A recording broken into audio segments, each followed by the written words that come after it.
Olá, alunos do oitavo ano. Hoje nós estamos terminando a correção do livro. Semana passada eu expliquei o exercício do livro, não foi? E hoje eu vou fazer a correção para vocês, o último capítulo que fala dos Estados Unidos no século XIX. Lembra que nós falamos da expansão para o oeste, o genocídio dos índios, o aumento dos Estados Unidos, que ele cresceu para o oeste. No início era só aquela parte ali perto do litoral. E outra coisa que nós falamos foi sobre a guerra de secessão, o norte e os estados do norte e o sul, né? Por causa do fim da escravidão. Falamos também de um grupo racista que surgiu, o KKK, que a gente conhece aqui como KKK, Ku Klux Klan, né? Que é esse grupo racista que surgiu lá nos Estados Unidos após o fim da escravidão. Então, hoje eu vou corrigir esse exercício no livro, a página está ali no quadro. Outra coisa, recomendação, gente, eu estava observando o SAI, poucos alunos concluíram o SAI. Esse exercício vale ponto. Tem que concluir, assistir às aulas, fazer o exercício e tem ainda as aulas online para assistir. Aproveita essas últimas semanas que vai ter simulado, vai ter prova para colocar todos esses vídeos em dia, tá, galera? Não esqueça de enviar o trabalho. Os alunos que enviaram o trabalho, olha, nota 10. Não vale 10, infelizmente, mas merece 10, tá? Os trabalhos que estão chegando estão ótimos, tá? Espero que quem não fez ainda, por favor, concluir os seus trabalhos. Vamos lá? Correção da página 198. Na página 198, essa aqui, ó, esse exercício aqui. Esse exercício pergunta o seguinte: as revoluções de 1830 e 48 na França tiveram inspirações nas ideologias que circulavam na Europa no século XIX. Essas ideologias eram era o nacionalismo e era o liberalismo. Lembrando que essas revoluções, gente, são chamadas de revoluções burguesas. Aí era para você explicar, comente o que podemos perceber na influência do socialismo. Aí eu coloco aqui, ó, para vocês verem aqui na tela, olha a resposta, ó. Na letra A, o socialismo representava uma alternativa ao liberalismo, que não respondia à necessidade das pessoas mais pobres. Essa ideologia teve influência principalmente no espaço urbano, presente nas revoltas de 1848. Ou seja, galera, é o seguinte, o socialismo, gente, era contra a propriedade privada, contra os burgueses dominaram o trabalho, os burgueses dominarem a sociedade, entendeu? O socialismo pregava uma sociedade igualitária.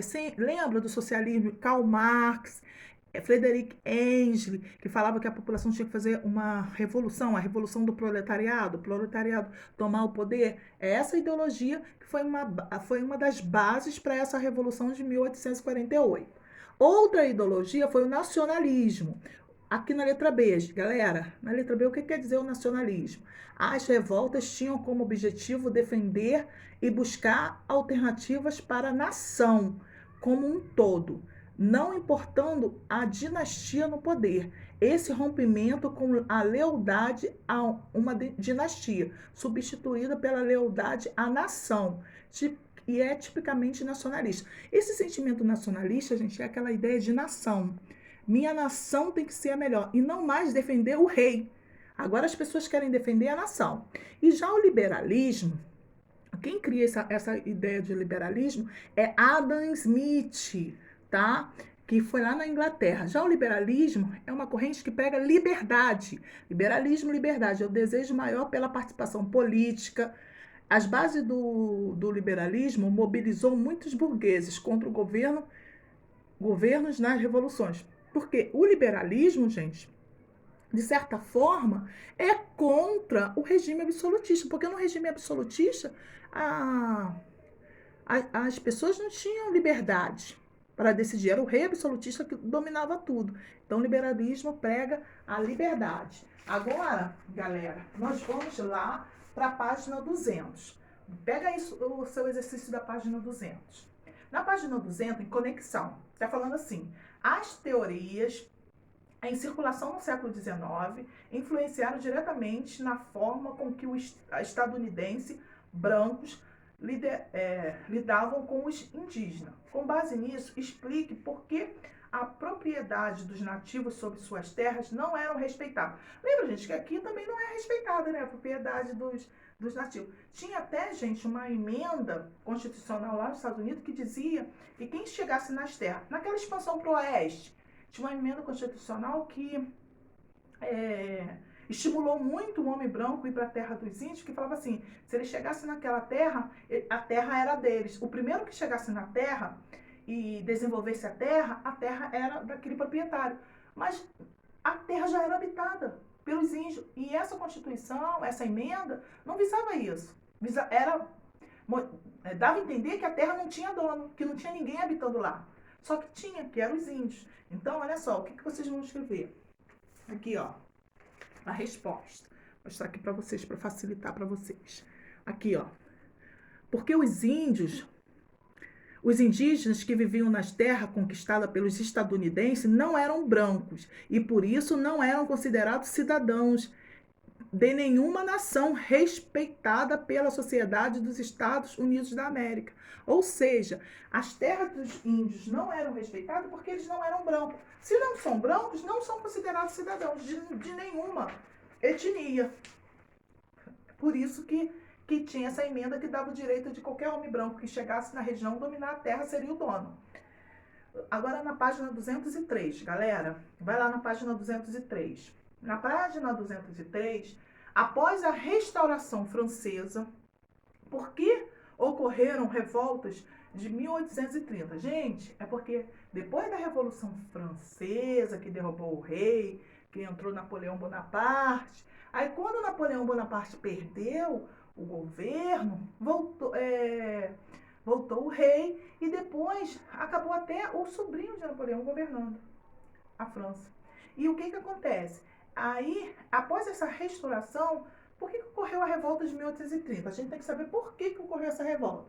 Vamos ver aqui, ó, número 1, presta atenção aqui, ó. Aqui embaixo, ó.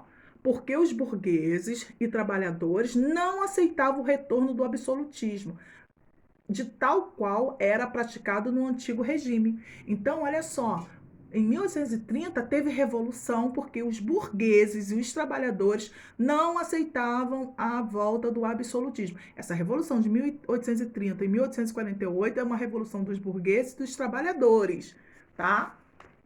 2.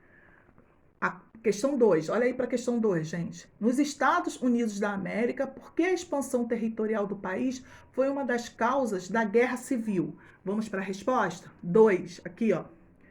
Porque a expansão fez surgir novos estados dentro dessa nação, o que aumentou a disputa entre os estados nortistas e os sulistas, pelo apoio desses novos estados em torno da questão escravista. Lembra que eu falei para vocês que a expansão territorial do país foi uma das causas? Porque ao aumentar o território, surgiu novos estados. Ao surgir novos estados, os estados do norte e do sul, que já existia, queriam dominar também. Queria dominar esses novos territórios. Começa o norte e o sul disputar territórios e também a questão do fim da escravidão. Lembra que o norte era industrializado, queria o fim da escravidão, e o sul era escravista e não queria? Então, essa é a questão.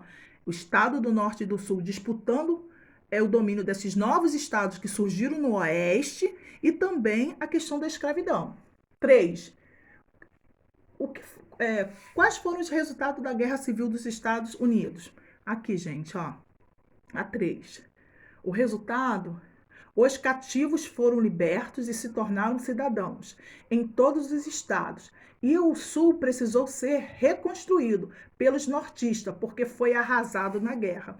A Guerra Civil, gente, chamada Guerra de Secessão, foi a guerra entre o Norte e o Sul, levou à destruição do Sul, tá? Inicialmente, gente, o Sul estava se dando muito bem na guerra, só que ele perde essa guerra e é arrasado. E a diferença do fim da escravidão de lá dos Estados Unidos para aqui no Brasil é que esses escravos que foram libertos, no final aí, nos Estados Unidos, eles ganharam subsídios para começar a nova vida, já que no Brasil não. Os escravos foram libertos com a Lei Áurea e ficaram à própria sorte. não foram indenizados, não tiveram ajuda do governo. Lá nos Estados Unidos, não, eles receberam ajuda. E número 4, em sua opinião, é possível combater injustiças políticas, sociais, sem iniciar uma guerra ou uma revolução armada? Como? Gente, vou até olhar para vocês.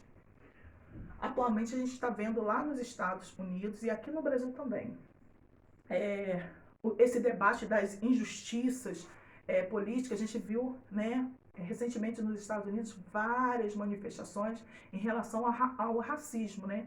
Que a gente observou que um policial branco assassinou um homem negro. Isso desencadeou uma série de revoltas, né? De manifestações, e que muitas das vezes acabou em atos também agressivos contra esses manifestantes.